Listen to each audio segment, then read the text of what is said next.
Welcome back, class. So for this session, we're going to start back in time. We're going to start looking at the first of the three historical avant-garde movements that are in some ways involved with participatory forms of art. So we're going to start in Italy and with Futurism, which is an important if problematic movement for the history of performance art and for the history of participatory art, and more broadly, socially engaged art. So what I'm going to do for you in this lecture, I'm going to give you a little bit of the background ideas of the movement. If you've never studied Futurism, it'll be key to know what they were all about, and how these ideas in some ways naturally dovetail into these participatory themes that we're studying all semester long. And then after that, I'm going to give you a few examples of their performances, of what they did to engage the public directly in these participatory, or maybe let's say proto-participatory forms of art. And so the natural starting point, I think, for Futurism, as it often is with the Manifesto from 1909, which was written by this guy who's giving you this side eye with his mustache, F.T. Marinetti. And he started writing the Manifesto, I think, about a year before this, in 1908. And he most famously got it published in Le Figaro, which is really unbelievable. This is the equivalent of an art collective or an artist publishing their manifesto in the front page of the Wall Street Journal. It's really an incredible feat for an artist and unthinkable today. But he did publish it in lots of different places, in lots of different countries, in different formats. So he had this ambition of just disseminating these ideas wide and far. And his manifesto, as almost all manifestos do, laid out what his art and his vision for art should be. He was a poet, but he is going to create this coalition between painters and sculptors, and theater and musicians.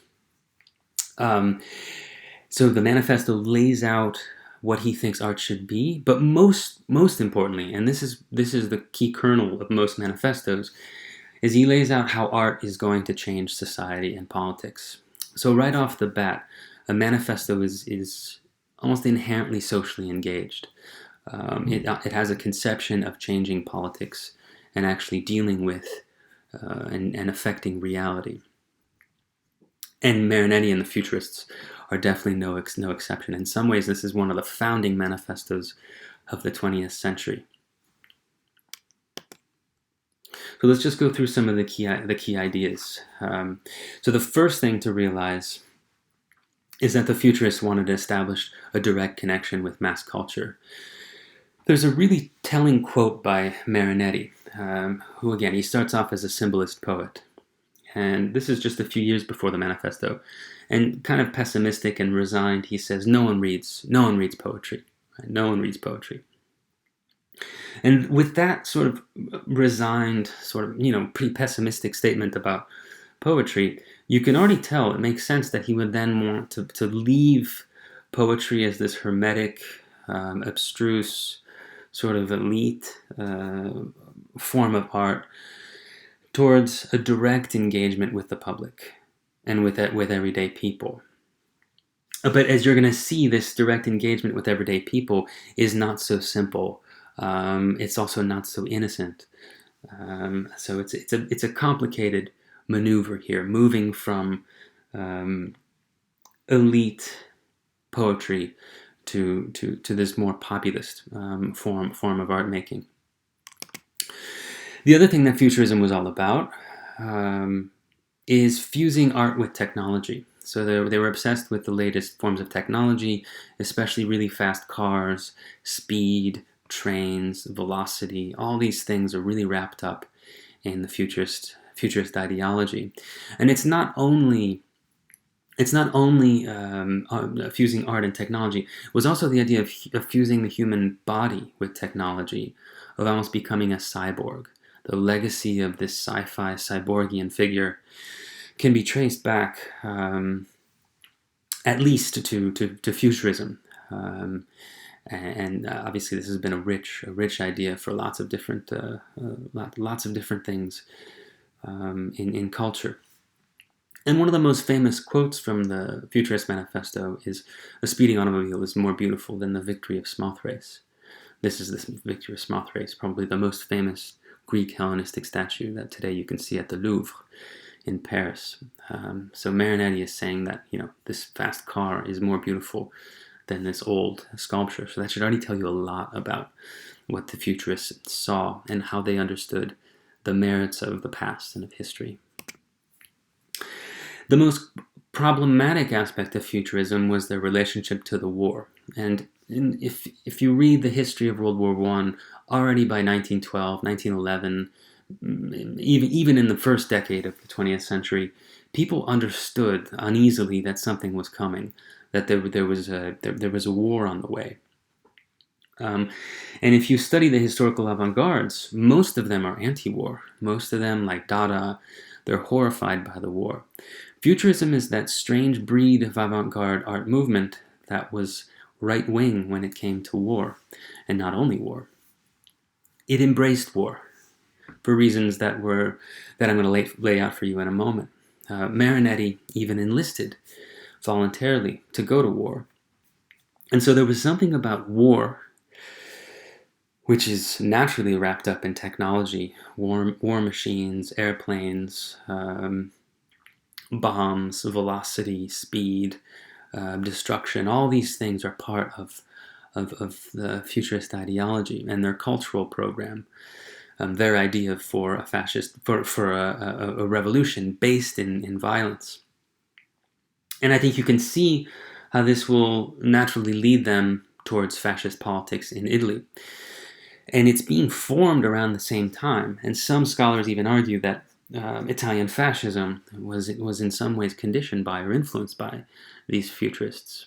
Right? So we're dealing with dangerous ideas here. And one of those strange avant-garde movements that are actually fascist, that's inherently fascist and in right wing in many ways. So we'll talk more about that towards the end of the lecture. There's a really well-known primal scene of this manifesto that Marinetti talks about. For time, I'm not going to read this passage, but it tells of his car accident that he had. He was trying to avoid a bicyclist, and he ended up capsizing his Fiat in a ditch.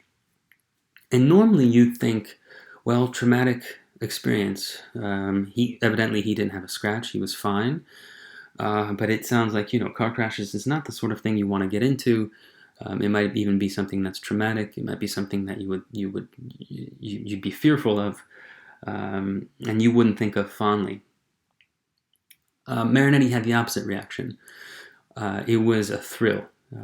It was, he says right here, a red hot iron of joy.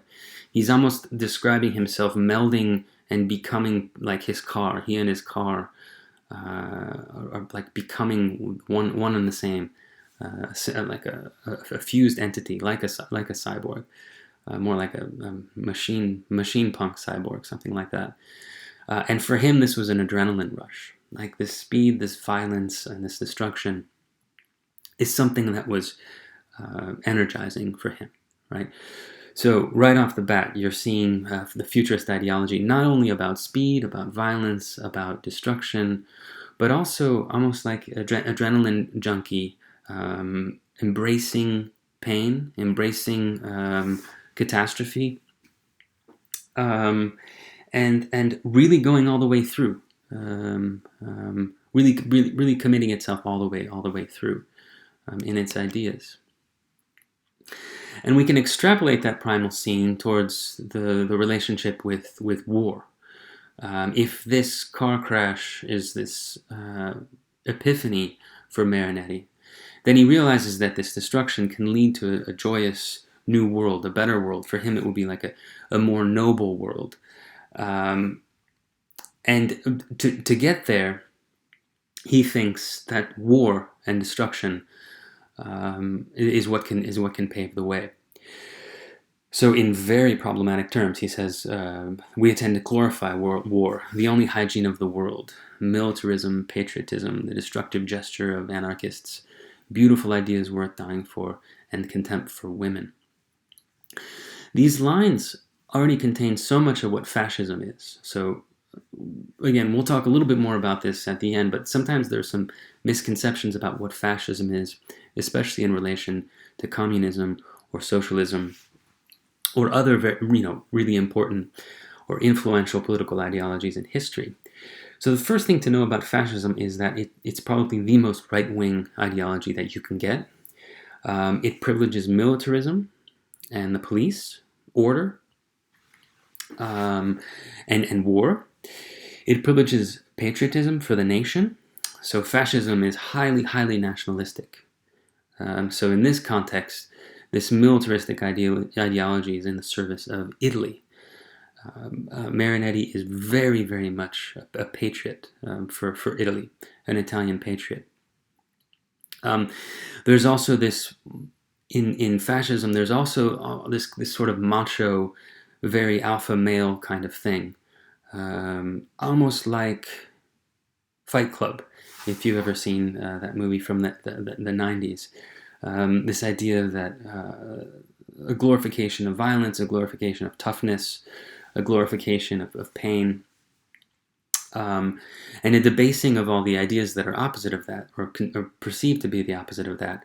So like socialism, people getting together for a common cause, pacifism, people getting together for ideas that would have to do with peace or justice or equity, or the idea that women are more passive, that they're not as inherently violent or whatever. All these problematic ideas, these are all wrapped up in the futurist ideology and in fascist ideas. So you see where we're headed here with this manifesto. And when he says that war is the only hygiene of the world, he's not speaking figuratively. He's not only saying that those who love war are the militaristic or the patriotic or the macho males in society. He means it literally. He intends to destroy museums. He intends to destroy libraries. He intends to destroy universities. Everything that is musty and old and of the past needs to go for a futurist. And the futurist wants to start with a clean slate, moving forward, right? And this is not only museums, libraries, and universities, but also morality itself, that morality being this old, dusty thing, feminism.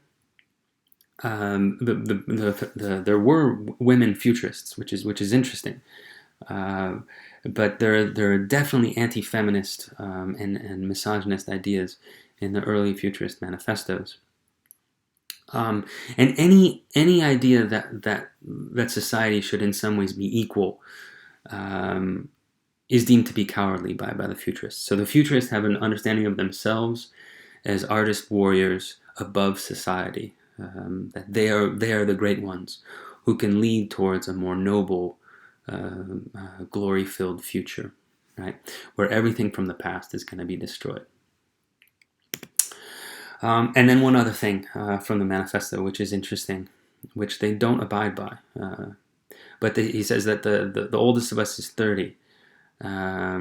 So we have one decade left. So when they reach 40, they should just be thrown out, and a younger generation should take over. So this is seeing their ideas all the way through. The idea that youthfulness, vigor, violence, and the future built on these ideas. That in the future you'll have to keep with those ideas, right? So they themselves will become dinosaurs, and they themselves will need to be destroyed to make way for the future. So that gives you a pretty good encapsulation or overview of the manifesto and what the futurists were all about. And if you're interested in the history of these ideas, I highly recommend this book by Benjamin Noyes. It's called Malign Velocities. He talks about this. He begins with futurism, actually, and he goes all the way up to the present. And he describes this form of thinking as accelerationism.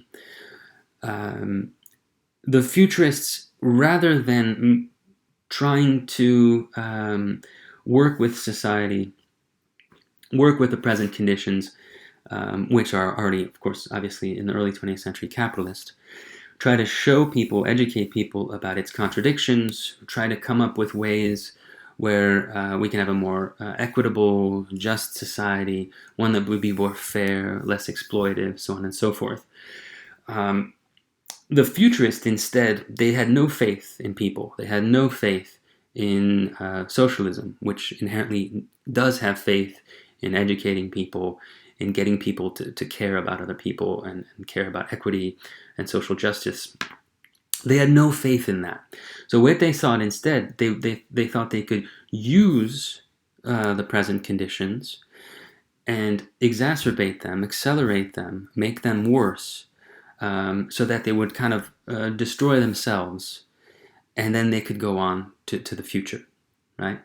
So this idea of considering the present moment to not be bad enough yet, that you need to go even further in order to get to something better. There are seeds of that in Marx. There are seeds in that in the history of leftist politics.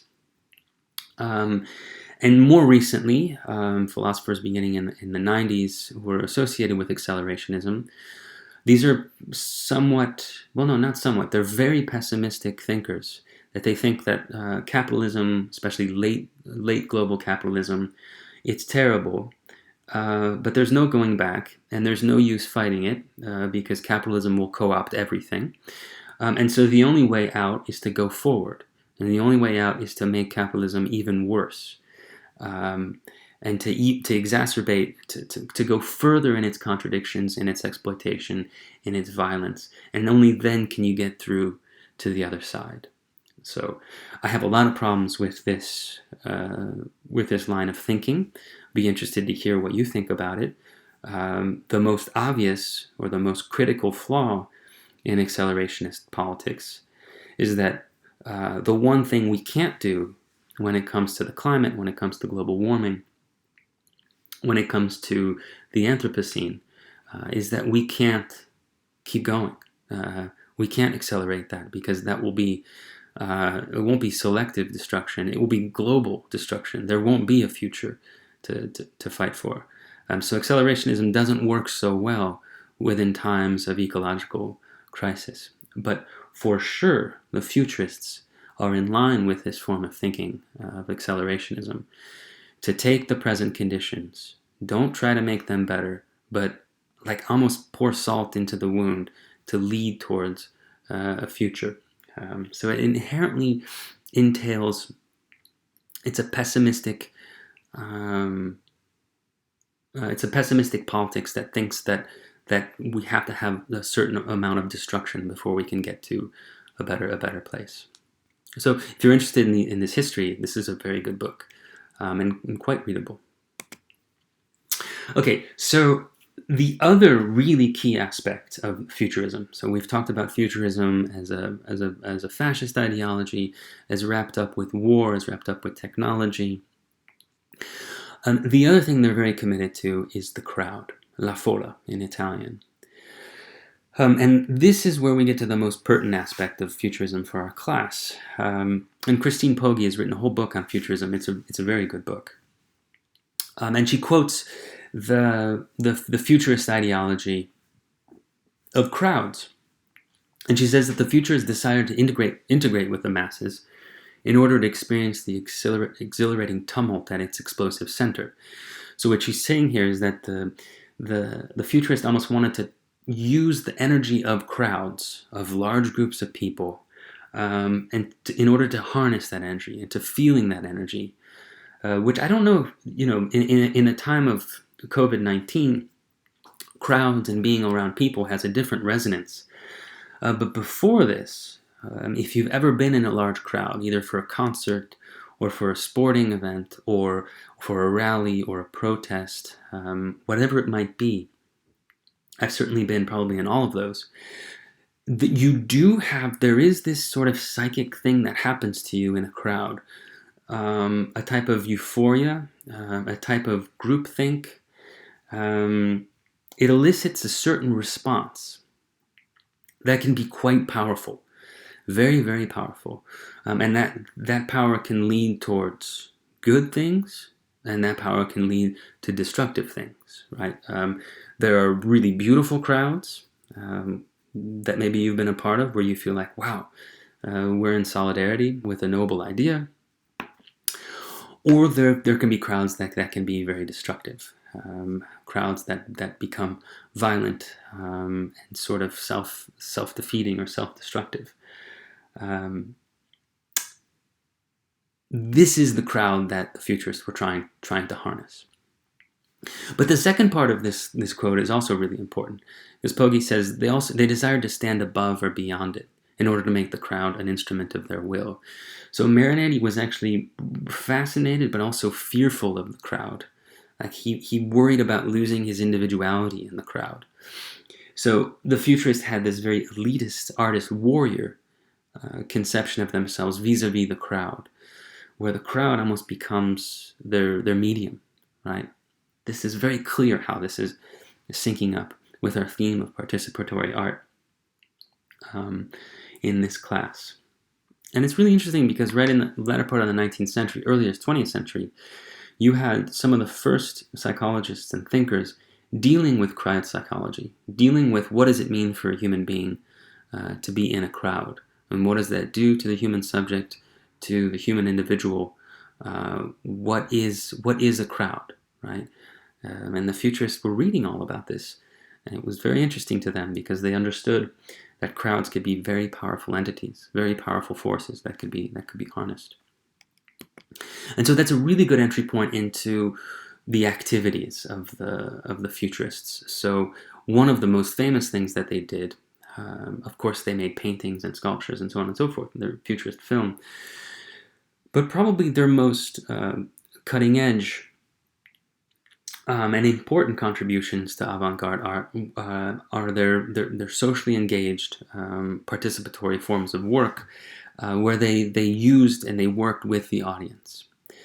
The most famous would be these Serratas, these soirees. And I'm not going to talk too much about them because they're going to be presented on. But I think you can see how these Serratas that involve the public directly, how this would be a natural development in futurist aesthetics with what they were with their ambitions of crowds and even violence and so on and so forth. So we'll talk about that more when we get to our presentation. But I did want to give you some other examples that are not Serratas and that Bishop doesn't mention so much in her text. So someone like Alberto Boccioni, who's really well known, he's a really wonderful painter. He's a futurist painter. He becomes involved with Marinetti. He's part of the third Serrata, the first one that involved painters. And in his works, you'll see a lot of these themes that we've been establishing today. So violence, crowds, electricity, technology, and social disunion. So this is a really well-known painting of his called Rizza in the Gallery, a brawl in the Galleria. It's a scene of very well-to-do people. This is the bourgeoisie, and it's at night. So this will be a very chic, well-known area of Rome. No, I'm sorry, this was Milan. This Galleria, this arcade of shops, and what he's painted is it's maybe hard to see, but you have two women here who are actually prostitutes, so that already is incendiary, especially for the bourgeoisie. They're actually having a fight. They're fighting each other. They're tussling. They're locked arm in arms. And this is creating like a ripple effect of people who are passing by, who themselves then get involved in this brawl. And there's this one guy in a tuxedo or a suit and a top hat. He's sort of running out at you in his view at the viewer. He's running out at you. His mouth is open. It looks like he's screaming. His arms are up in the air. He seems to be running away from the brawl. You as a viewer, however, are kind of being sucked into it because the energy of everyone else is going towards the lights and towards these two women that are fighting. And so this is a painting that's that's lionizing and thematizing and indulging in the idea of this group of people, of this crowd, and the violent energy of this fight, of this brawl. And it's really breaking down the decorum of bourgeois society, which normally would be all about pretenses, remaining civil. The last thing they would ever do is start having a brawl in front of this shop. And even worse for them, like a brawl that involves two prostitutes, which are deemed to be, for them would be the lower depths of society. So this is a painting that's already thematizing this interest in violence and the crowd, and harnessing the energy of the crowd in the painting. But keep in mind that they didn't just paint this stuff. When you read about the Serratas, when you read about the activities that they would do, the futurists really did get into brawls. Like, they did everything they could to instigate the public, and to actually get into fights. And they did get into fights quite often, especially after their performances, and we'll talk about that in a moment. And here's another work by Boccioni, a really famous painting, and it's a wonderful painting, The City Rises. The themes in this painting are interesting, but for me, I don't know about you, like, it's not that compelling of a painting. It's a bit of a mess in some ways. But when you move to The City Rises, this is a really, really compelling, amazing painting. And you get a similar sense of this city as something that can be, as this energy that can be harnessed, this crowd of people that their energy can be harnessed towards whatever end. Again, for the futurists, this would be a destructive energy leading to a clean slate for a patriotic, noble Italian future, right? And one of the things I love about this painting is that the way in which the energy is evoked is through the figure of this horse in the center that seems to be like the men in the picture. They're having a hard time restraining this horsepower in the center of the picture plane. And if you go back and read the manifestos, it's pretty wild. The futurists are all about technology. They're all about, like, the cutting edge, all these newer things. But almost at every turn, they take recourse to metaphors and to figurations of animality, of animals, which is really interesting, because there's not. I mean, these tropes about animals and about horses and horsepower and this kind of thing is actually kind of old, right? It's actually not cutting edge at all. So it's a really fascinating thing. Their idea of this energy they could harness was somehow tied up with a kind of an old conception of animality, and of animals. But again, this shows you the futurist ambition to harness the energy of the city, harness the energy of the crowd, and in this case, it's ciphered through the figure of the animal.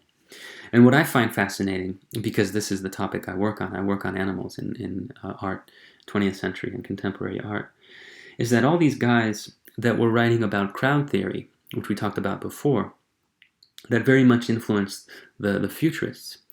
These writers were influenced by animal psychology. They were influenced by the very beginnings of the studies of animals, and so they made analogies between crowds and, like, beehives, for example. So the idea that the way a beehive functions, how one bee is integrated within this whole mass of bees. These crowd theorists argued that was how human societies and human crowds also worked. There was a way in which when humans get into a crowd, it's almost like they become more animal. They lose their individuality, and they start to have more of a hive mentality, right? All these ideas are actually problematic and old. They're old conceptions of animals, but it's still a really fascinating connection between animals, crowd psychology, and this painting, and the writings in the futurist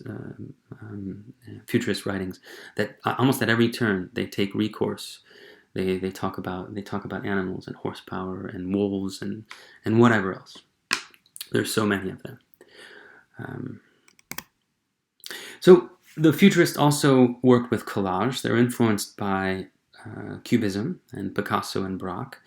And probably the most well-known is Carlo Carra, who was also a painter, an artist associated with Marinetti and the very first Serrata and the very first Manifestos. And this is called Interventionist Demonstration. It's a collage of text and newspapers. And a lot of people point out how this looks like this encapsulates futurist ideology in so many ways. One, it's almost a representation of the crowd through newspaper clippings. So imagine walking through a crowd and you hear everybody talking. One guy's talking about like sports. Somebody else is talking about what they saw on television. Somebody else is talking about the dinner they just had. Everybody's talking about their own thing. So it's this cacophony of voices. And you're almost getting that in this vortex of words. It's almost like Carra is trying to represent the sounds of the crowd and the movement and velocity and energy of the crowd through this collage. The other thing it doubles for is a propeller and maybe like the very front of a military plane, which would further align itself with futurist ideology of war and technology and destruction. So the idea is that this is the front of the plane. Think of those, like, I don't know, Spitfires or whatever those old planes, World War I planes were like. The front there would be the nozzle, and then all this is the propeller rotating around. So it seems to be a representation of the crowd. It seems to be this propeller. And it also has many references to, many references to Italy. So there's also this sort of patriotic aspect to this that's very much part of this like Italian fascist sort of ideology.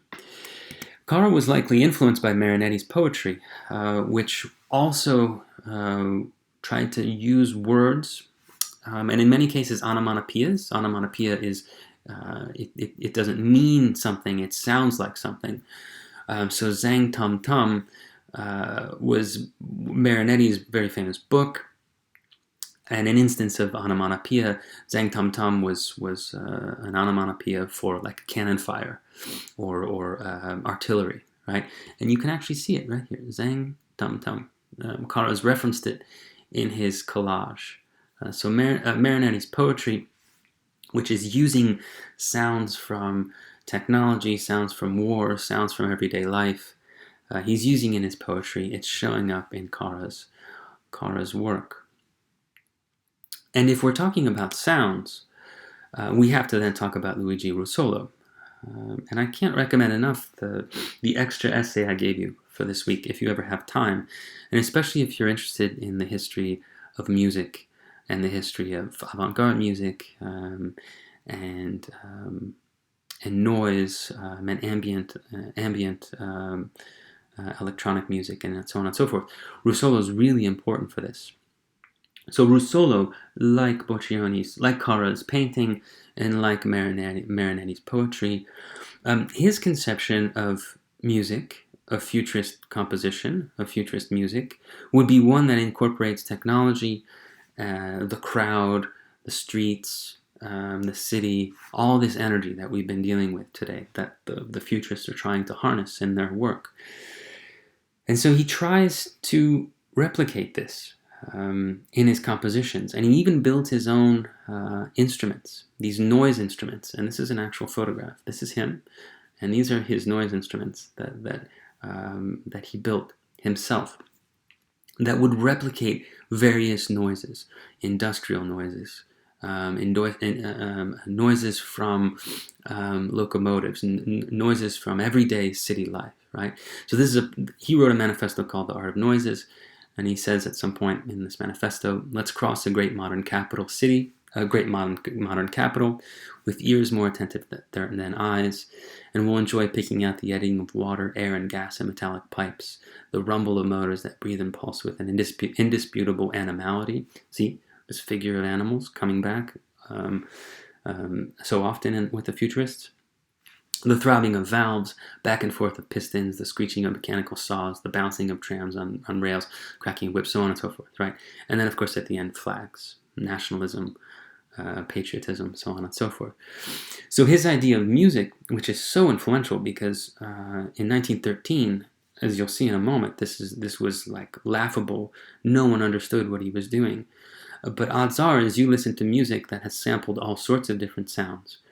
And if you know a little bit about the history of electronic music, the history of noise music, or sound art, beginning in the 60s and forward, someone like John Cage, who said he was influenced by Rusolo, you will find a conception of music where any noise is a possibility, a compositional possibility, right? So Rusolo is so ahead of his time here. It's quite wonderful. But let's not lose sight of the fact of two things. One, this is again a fusion of art and technology, a fusion of these modern technological processes in the city, and it's also one that seems to be trying to tap into a certain power of the city and of the crowds, and of nationalistic patriotism. And so this is in 1913. And in 1914, he has this really well-known public event. So this is like a Serrata, but it was more of a billed to be like a concert, a music concert. And it was called the Gran Concerto Futurista. It happened on April 21st, 1914. And it was the unveiling of these noise instruments that he had made. And this is I think it's the only photograph of this event. So you have the different futurists up on stage. They're behind the noise instruments, and they're working with the noise instruments. And what's amazing about this performance is that the crowd was there, and there were a lot of people there. These futurist Serratas, these futurist concerts and public performances were really, really popular. There was definitely a demand for them. And so the concert starts after Marinetti introduces the proceedings. The concert starts, and at first people are kind of quiet, and the noise instruments are going. And then after a while, once they realize that these noise instruments, and I'm going to play you one in a moment, they're really like this monotonous, grating, industrial sound, right? Once they start realizing that this is the music, well, they start laughing first. They start sort of howling and whistling. And by all accounts, once this starts, you can't hear the music anymore. Like, you can't hear the sound anymore. The crowd has integrated itself with the noisemakers. So, like, it was hard to tell what the music was. Then laughter and ridicule and whistling, and also the throwing of vegetables and stuff at the musicians themselves. There was always this physical confrontation between the crowd and the futurist, and the futurist welcomed this because, again, they welcomed violence, they welcomed destruction. After that, a brawl started to break out. Like, people actually started fighting. Marinetti at some point jumps out into the crowd, starts fighting with someone. So it becomes this, the concert has to end because it just becomes this big fight. And the fight continues afterwards. Like, they have to leave. They have to leave the theater because they're really outnumbered. They end up at this restaurant nearby, and then the crowd starts to build up at the restaurant, and then there are fights outside. It's really very futurist. This idea that this concert would elicit public aggression, would elicit this violence, which is exactly what the futurists were after. And so this gets to one idea in the Bishop text that should be the most troubling for us. And that's the idea, she says at one point, that destructive modes of participation might be more inclusive. And that should be really troubling. So here we have artists that are sort of working with the less noble instincts of the public, which would be the instinct for ridicule, for throwing things, and for violence, and for fusion in this crowd in this sort of aggressive atmosphere. And I'm not sure if she's right, but if she is, it's depressing. Where she says that destructive modes of participation might be more inclusive, and what she's saying there, it's as if she's saying it's easier for people to participate in something if it's destructive, if it's violent, if it taps into like baser energies of humanity, whereas more noble, more utopian, more high level, or what would be the word? Forms of participation that would be that would have to do more with kindness, that would have to do more with equity, that would have to do more with solidarity, with getting along. That somehow that is more difficult for people to participate in. And here I think you can see we're panning out to the bigger picture. And the more troubling picture, where maybe it's true that in politics, the social body, the people, the public, it has an easier time participating in politics that are in some ways nasty or destructive or hateful or aggressive than their opposites, right? And maybe, I think you can already tell when we're talking about fascism and futurism that some of this uncomfortably is matching and graphing up and syncing up with our contemporary politics of 2020 in the United States, where it does feel like there are some sectors of the public where it seems like they've become politically engaged not because of some noble idea, but because of baser, maybe more aggressive or hateful ideas, or bigoted ideas. So these are troubling.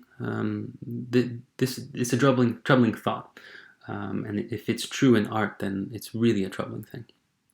So I think you see why futurism is such an important precursor for participatory art, and the kind of participatory art that can lead to a dangerous and not necessarily progressive situation. Right? Let me play you very quickly. These were displayed in a museum in 2012. I love this clip because it can't be what the concerts were like, but this is the museum person. She turns them on one by one. And this family is really fun.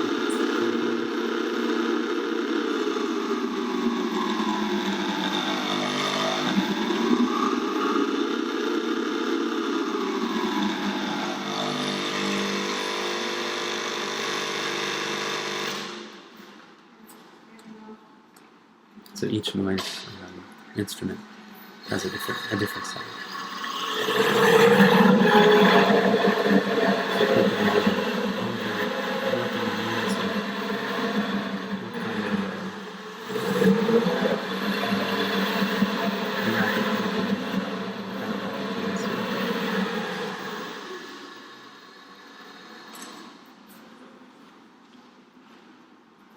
Okay, I won't go through all of them just for time. And then we'll just end here because we talked about this at the beginning, but by the time you get to 1919, World War I is over, and there's a consolidation of Italy of the fascist party headed by Mussolini. And Marinetti is actually friends with Mussolini. He eventually becomes Mussolini's cultural advisor. Marinetti even runs for office. This is an artist, a poet who had ambitions of actually being in government. And so this gets to the core question that we're dealing with today. This is in art since 1900. It's a nice way of putting it. This is the question of whether avant-garde practices are still to be situated within the bourgeois public sphere, so like art galleries, museums, so on and so forth, or should they be populist, or should they try to contribute to the formation of a different mass cultural public sphere? Should they actually get directly involved with politics, as the futurists clearly are?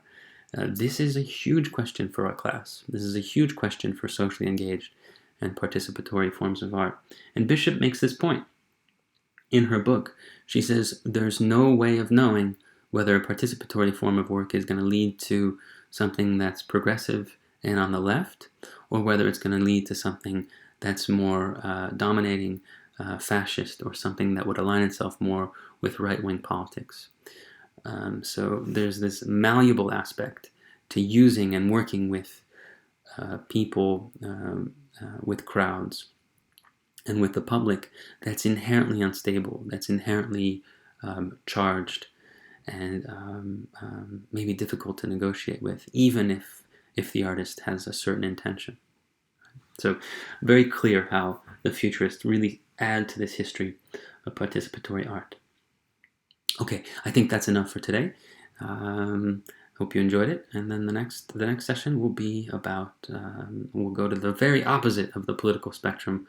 We'll go to the Bolsheviks in Russia, the Russian Revolution, and the Communist Revolution there in 1917. Take care, everybody.